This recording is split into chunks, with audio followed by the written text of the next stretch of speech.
I didn't lose everything in one big moment. That's what still scares me. It happened so slowly that I didn't notice until there was nothing left to hold on to. If you had asked me back then whether I was in danger, I would have said no. I would have told you I was in love. I would have defended her without thinking twice. And that's the part that keeps me awake now, knowing how confident I was while walking straight into it. Before her, my life was simple. I wasn't rich, but I had control. I paid my bills on time, saved a little, and still had enough left to enjoy small things. I had friends I talked to almost every day. We weren't doing anything big, just normal life, and I was okay with that. I didn't feel empty or desperate for anything more. Then I met her, and at first nothing felt wrong. She wasn't dramatic or loud. She listened. She made me feel like what I said mattered, like I was finally being understood without having to explain myself. The early days felt harmless. We talked for hours, sometimes about nothing. I started rearranging my schedule to see her more, telling myself that's what you do when you care about someone. When she needed help, I wanted to be the person she could rely on. It made me feel useful, important. The first time money came up, it didn't even sound like a request. She was just talking about stress, about how life kept pushing her down.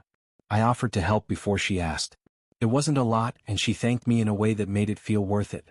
That's how it started. Not with pressure. Not with demands. Just small choices that felt right at the time. I didn't know those choices were already changing who I was becoming. After that first time, helping her started to feel normal. Too normal. It slipped into our routine without any discussion, like it was always meant to be there. She was stressed, I helped. Something went wrong, I stepped in. I told myself I was just being supportive, that this is what real relationships look like behind the nice photos and happy posts people put online. No one shows the boring parts, the hard parts, so I thought I was just experiencing the real thing. She never asked directly. That's something I need to be clear about. She didn't say, "Give me money," or "Pay for this." Instead, she talked about problems and waited. She sighed a lot. She went quiet when things got bad. And every time I felt this pressure inside my chest to fix it. If I didn't offer help, I felt guilty, like I was failing her. So I offered. Again and again. Each time I told myself it was the last time. I started spending more than I realized.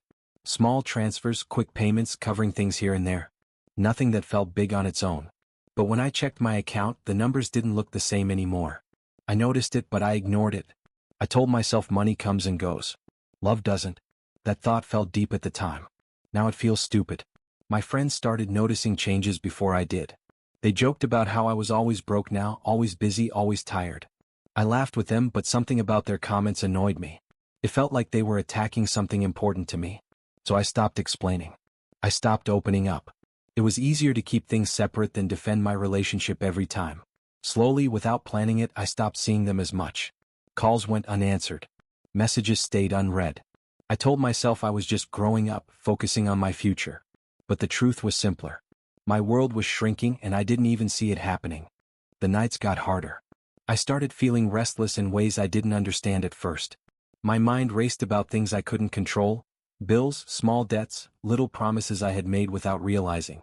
I kept telling myself I was doing the right thing, that being dependable and caring was part of being in love. But love doesn't usually make your chest ache like this, doesn't make your stomach twist when your phone buzzes, doesn't make you second-guess everything about yourself. Yet every time she asked for help, even indirectly, I felt that twist, that pressure, and I still said yes. Because I didn't want her to see me as selfish. I didn't want to be the person who failed her. Work became harder to focus on. I found myself daydreaming about ways to cover for her, ways to solve problems before she even had to mention them. I stopped saving. I stopped thinking about myself at all. I even cut back on small things that made me happy, like going out with friends or buying a game I wanted, because the money needed to go somewhere else. At the time, I told myself this was just temporary. I told myself it would balance out. But it never did. The more I gave, the more I felt like I had to give. And the more I gave, the more my confidence shrank, replaced with this nagging fear that I wasn't enough if I didn't do more. It got to the point where I couldn't remember the last time I felt carefree. I was always calculating, always thinking, always making sure she was okay. And she seemed happy, which made it worse. Seeing her smile, hearing her laugh, it was like a trap I willingly stepped into. Because at that moment I felt important. Needed. Love. I didn't see how fast my life was slipping away, or that the version of me who knew how to say no was already gone. It wasn't sudden. The moment I realized I had lost control, I didn't even recognize myself. My bank account was lower than it had ever been, my savings wiped out by small emergencies that never stopped coming. I looked at my reflection one morning and didn't see the same person I had been before. Tired eyes, tight jaw, shoulders slumped. Not from work, not from stress I could name, but from constant giving with nothing coming back. I had thought love was supposed to make you feel alive, but all it did for me was drain everything I had. Even the smallest decisions became difficult. When friends invited me out, I hesitated because I had no money left for myself, and the guilt of spending even a little felt unbearable. I began saying no more than yes, but even then I still found ways to give to her. Small transfers, buying groceries she forgot, covering bills she didn't mention directly. Every time it felt justified. Every time I convinced myself that this was love. The problem was, love doesn't demand that much from one person alone. It should never leave you empty. At some point I started noticing her patterns. Noticing how the problems always seemed to land on me. How the stories never added up, how her gratitude was real at first but faded into expectation. I remember the first time I realized I was being used, but I didn't act. I froze. I told myself I had chosen this, that it was my responsibility, that walking away would make me selfish. My pride, my fear, my desire to be loved, they all trapped me. Looking back now, I see the red flags clearly. I see the slow erosion of my life, the invisible cracks I ignored until everything collapsed. But at the time I was too blinded by wanting to do the right thing, too addicted to the brief moments of approval and warmth, to step back and see how dangerous it was. The turning point came on a night I'll never forget. It was raining, the kind of rain that makes streets shine like mirrors, and I was sitting in my small apartment scrolling through my messages. I realized I hadn't checked my bank account properly in weeks, and when I finally did, I felt my chest tighten. Numbers I thought were safe were gone. All of it. Every last bit I had saved. My heart raced, not from surprise, but from a sick recognition that I had been giving until there was nothing left to give. I didn't feel anger at first. I felt hollow.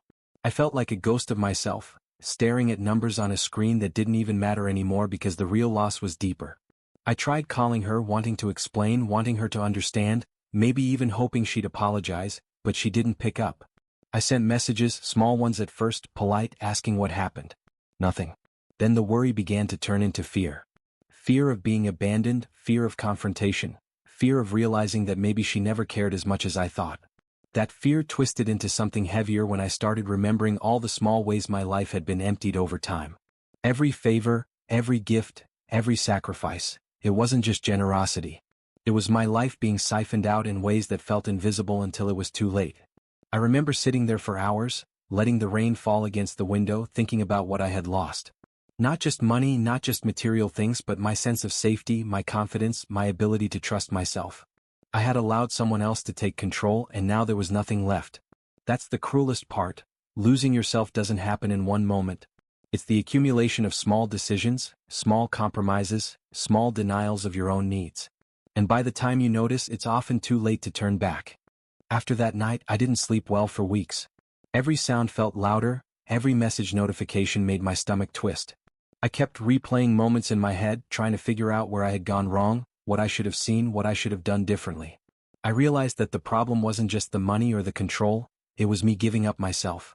I had let someone else's needs become more important than my own, and somewhere along the way I forgot that I mattered too. I also noticed the subtle ways my daily life had shifted. I didn't eat as well. I skipped meals so I could cover her needs.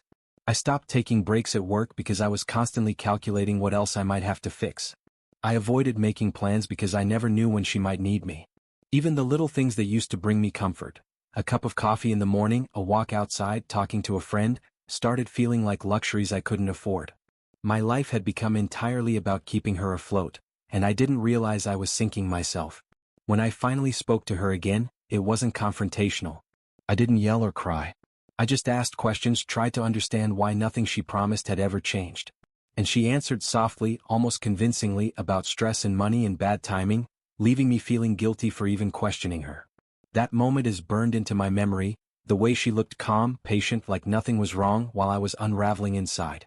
It made me see just how carefully she had built the version of herself that I could fall for, and how much I had allowed myself to be blind to the reality. By that point, my sense of self was fractured. I felt small in ways I hadn't before. Simple decisions became paralyzing. I questioned everything, my judgment, my instincts, even my capacity to love without being destroyed. And yet, part of me still wanted to believe it could work, that it could be fixed, that I could get some of myself back if I just tried harder. I started noticing patterns I hadn't seen before. Every time I gave, she expected more. Every time I tried to set a limit, it became a problem I had to fix.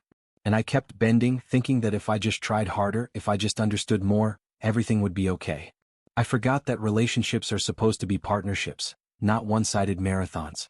Looking back, the signs were everywhere. The subtle guilt trips, the way she spoke about her struggles as if they were my responsibility, the way her happiness seemed to rely entirely on me. I convinced myself that I was strong, that I could handle it, that giving everything was proof of my love. But love isn't supposed to make you feel like you're disappearing. I remember one day in particular. I had just finished covering some unexpected bills for her, and I was sitting alone in my room, staring at the ceiling. My phone buzzed, and it was her, asking for something else, something small, but I felt my chest tighten like it was too much already. And that's when I felt it, the crushing weight of knowing that I couldn't say no, even though every part of me wanted to. I realized that I had been giving not because it was love, but because I had tied my self-worth to her approval. My identity had become a measure of how much I could give before breaking. I tried to pull back a little after that, just small steps, thinking I could regain some control. But it was like stepping into quicksand. The more I hesitated, the more tension I felt from her, even if she didn't say it outright. Every interaction became a test I couldn't pass. I began to question my own feelings, wondering if I had been manipulated, if I had been blind, if I was just weak. The fear of losing her, despite everything, kept me trapped. I was losing myself, but I couldn't stop. One evening, I realized I couldn't keep pretending anymore. I was exhausted, drained in ways that sleep or food couldn't fix. My apartment felt smaller, the walls pressing in like they were watching me, judging me for every choice I had made. I remember sitting on the edge of my bed, staring at my phone, wondering how I had ended up here, alone in my own home but still chained to her problems, her demands, her expectations. And the worst part was, I didn't even know how to untangle myself. I had given so much of myself away that there was almost nothing left to hold on to. I tried to speak up, to tell her that I couldn't keep doing this, that I needed space, that I needed to take care of myself. But when I did, her voice softened, words carefully chosen to make me feel guilty for even saying it. She reminded me of all the things I had already done, all the sacrifices I had made, all the ways I had proved I cared. And I crumbled. I felt trapped by my own emotions, by the weight of everything I had invested, by the hope that maybe, just maybe, things could go back to the way they were before it became a constant drain. I began noticing how it affected every part of my life. My friends had drifted away, my work suffered, and I didn't even recognize the person I saw in the mirror. I had become reactive instead of proactive, a person who acted out of fear and obligation rather than choice. And yet, every time I tried to step back, I felt a pull to stay. The small moments of her appreciation, the fleeting smiles, the short bursts of warmth, they were addictive. They kept me tethered, keeping me blind to the reality of the situation. It was terrifying to realize that love, the thing I had trusted to be pure, had become something that slowly hollowed me out. And worse, I couldn't even admit it to myself fully because I wanted it to be love, not a trap. I remember the day I finally understood just how much I had lost. I sat down with my accounts, my bills, my phone, and I traced everything back. Every small payment, every favor, every sacrifice, it added up to more than I ever imagined. Not just money but time, energy, my own sense of self-worth. I realized that I had spent months, maybe years, bending my life around someone else's needs, hoping that love would protect me from the consequences. And the cruelest part was that love never did. It had let me sink slowly, quietly, until I was barely holding on. That's when it hit me. I had no one to blame but myself. She didn't force me to give. She didn't demand in ways that were obvious. She just existed, calmly, while I gave until there was nothing left. I had wanted to be the perfect partner, the one who could handle everything, the one who could fix every problem. And in doing so, I had handed her control over my life without realizing it. The realization was like ice in my veins, freezing everything inside me. I felt anger, shame, regret all at once, but mostly I felt empty. I tried to step away after that, carefully, quietly, thinking I could reclaim what was mine. It wasn't easy. Every message, every call, every small sign of her presence brought a mix of hope and dread. I had to learn to say no, to protect myself, to rebuild boundaries I didn't even realize I had lost. The hardest part wasn't cutting her out completely, it was accepting that love, as I had imagined it, wasn't what I had been living. I had been living in a story I created, one where sacrifice equals love, and it nearly destroyed me. Even now, I carry the lessons with me. I know what it feels like to lose everything quietly, one small choice at a time, thinking it's normal. I know the feeling of realizing too late that your life has been slowly taken from you, disguised as love. And I know how easy it is to ignore the signs because love, even when it's toxic, can feel worth the cost. Rebuilding myself after that was harder than I imagined. It wasn't just about money or friendships, it was about trust, about believing in my own judgment again. Every time I thought I had it together, I would remember the way I had given everything, the way I had let someone else dictate my life, and the weight would return. I realized that love doesn't have to hurt, but I had been convinced that it did. That lesson cost me more than I ever expected, but it also taught me something I wouldn't trade, that my worth isn't measured by how much I give to someone else. I started small. I reconnected with friends I had pushed away, apologized for my absence, and rebuilt bridges I had let crumble. I learned to enjoy little things again, to spend money on myself without guilt, to make decisions without calculating whether they would please someone else. Each step was slow, deliberate, and uncomfortable, but it reminded me who I was before I lost everything.